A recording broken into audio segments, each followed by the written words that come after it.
Hi, this is Harish here.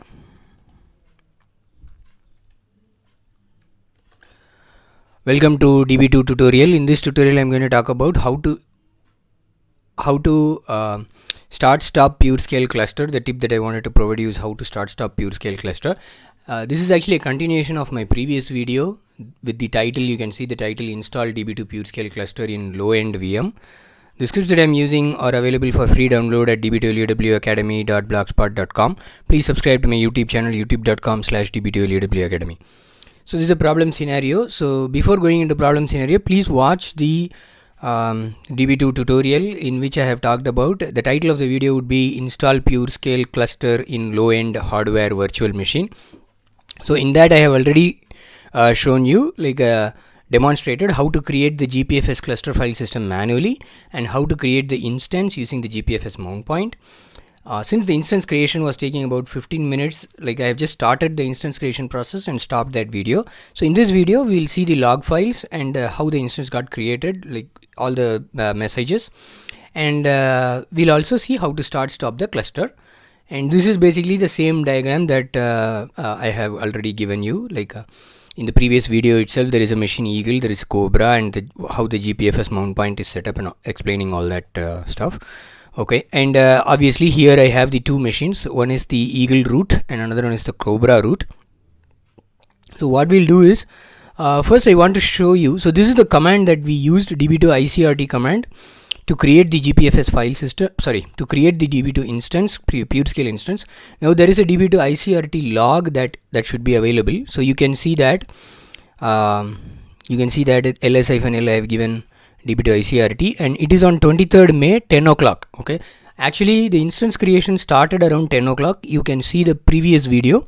It would have started on 23rd May at around 10 o'clock, and it took 15 minutes actually to complete this instance creation process. So that's why I am doing this as a two-part series.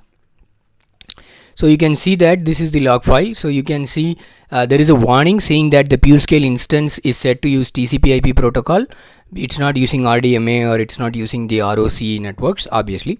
And the dev SDC tiebreaker device disk that we have given, it's not a valid disk. So it's not having some WWID. So it's not a valid disk, it is saying.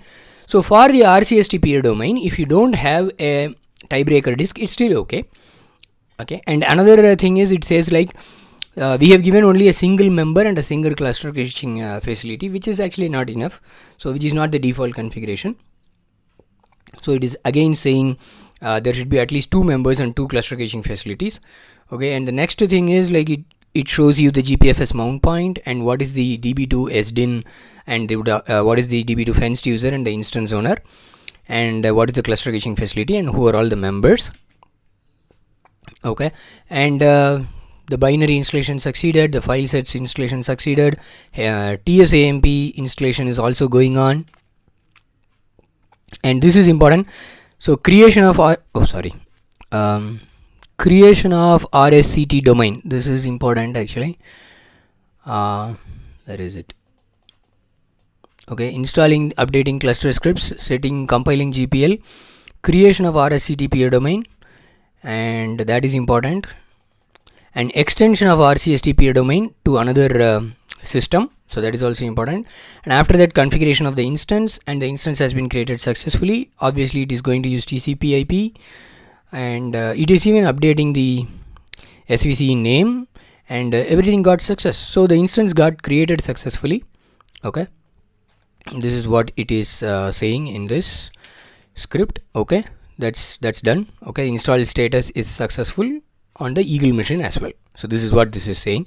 Okay, so once the instance got created and we see in the log file that everything is fine, so what we need to do is we need to check the db2 cluster cm list host state. So this command is to list the cm, means cluster manager, which is your RSCT peer domain. Okay, I don't know why you didn't copy. Okay, copy that. Okay, so no active peer domain because you can also use LSRP domain. So the domain is offline, that's what it is saying. Okay, and the CFS list, I'll say this is for the cluster file system. So I'll copy that also.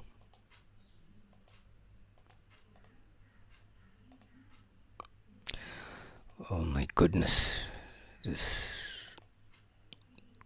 copy paste. Okay,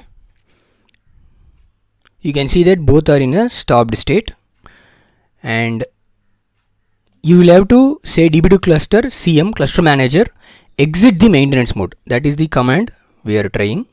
Okay, so because it will be put into maintenance mode, so I am just saying that to bring the cluster out of the maintenance mode.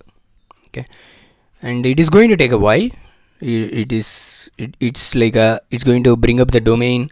If the domain is coming up, then all the cluster resources will be starting.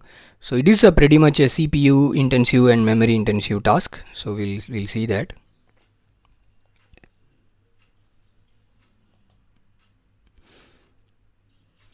So I'm just going to keep quiet because I don't know, like even my recording can get, like the voice can get somewhat distorted or something.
It is taking huge amount of time.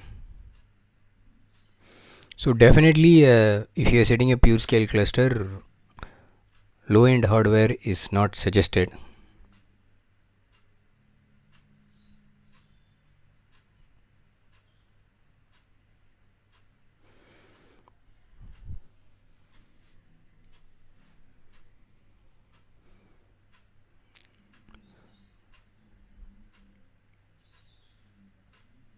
So you need a powerful CPU as well, and with powerful memory as well. So I think we are getting bottleneck. Okay, so the maintenance is done. You can see that it is in online mode now. Okay,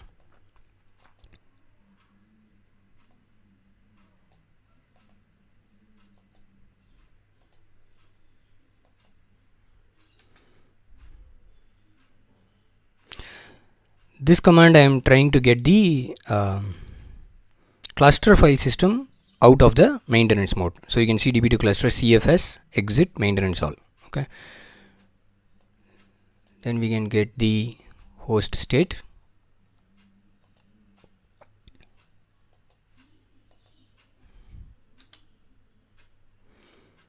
So the GPFS is also started. So you should be able to see the mount point now. You go ahead and say start instance on Eagle. So we can copy that.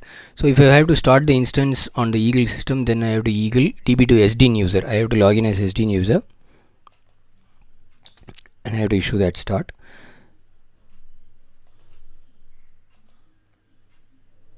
So Cobra sdin.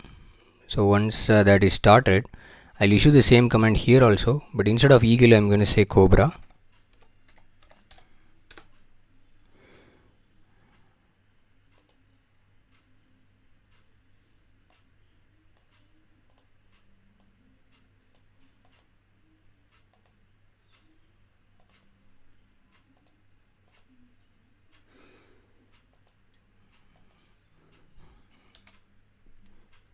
Then issue db2 start on any of the one of the nodes,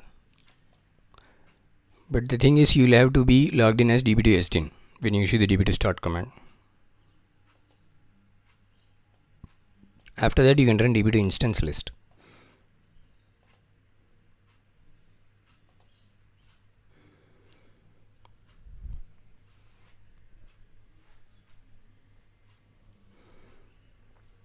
It's taking such a long time.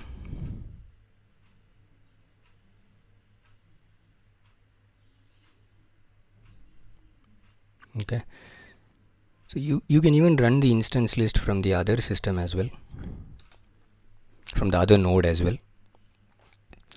So it should say the member has started, and the cluster caching facility, this particular host is primary. Cobra is the primary cluster caching facility, Eagle is the member, and it is started. So you can see that. Okay, and you should be able to see the LSSAM output also. LSSAM. So everything is online. Right, so all green online status you can find here. Okay, which is a good thing. That's how it should be. Now we have to do the reverse thing. So we can issue db2 stop on any one of the nodes. So copy that.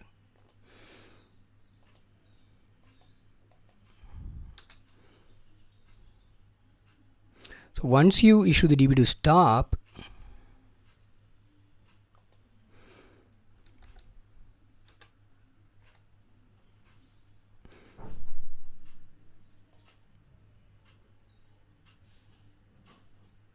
it's still taking a lot of time. Okay, so once you issue the db2 stop, I'll issue the db2 instance list command.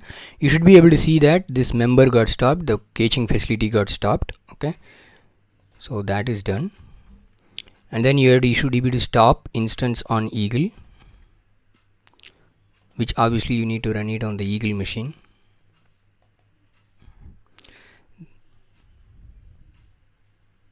Then you can run the same thing on the Cobra machine. Like instead of Eagle I have to say Cobra now. So all these steps are there in IBM KC. So I'm just following the same steps that is documented in IBM Knowledge Center. So after that I can put this particular cluster manager into maintenance mode. So this I have to do it as root.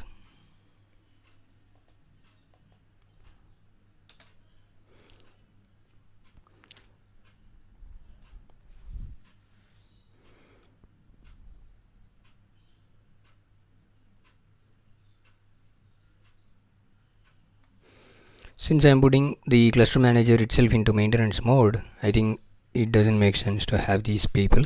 So I'll exit from here.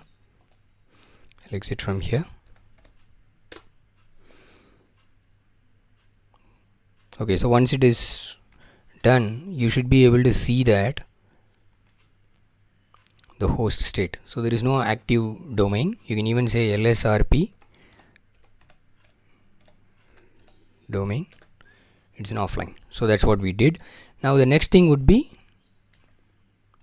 to get into enter the maintenance mode for the file system, cluster file system.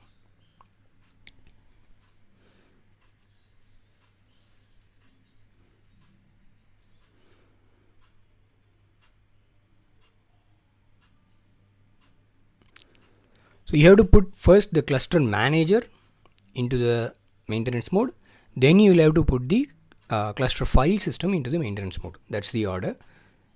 So if you want to shut down, it's the order. If you want to bring up also, that's the order. First the cluster manager, then the cluster file system. So you can see that that is also done. So how will I check that is, you can use the cfs command, cfs list host state. Okay, so you can check that it's stopped. Okay, that's it. So once you have brought both the things into the thing, you can power off both the nodes. Okay, which is like power off Cobra,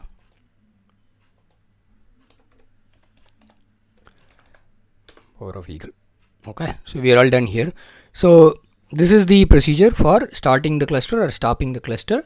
That is like you need to put the cluster manager into the maintenance mode and cluster file system into maintenance mode. Similarly, you have to, when you bring it back, you have to exit out of the maintenance mode. So then you can shut down both the virtual machines. So it's still not shut down. It's taking some time. and you have to make sure that it is not restarting. It should completely shut down, because sometimes we see that, you know, if you give power off command, it will restart because of the RSCT running in the background. So you have to put that into maintenance so that it doesn't do that restart, because it will think that some node is down and it will automatically bring up. That's what the peer domain does. So it should not do that functionality. So we can see that it has clearly shut down both these VMs. Okay, so that's it in this video tutorial. Hope this information was useful to you. Please subscribe to my channel DB2LUW Academy. See you in the next video tutorial. Until then, bye bye.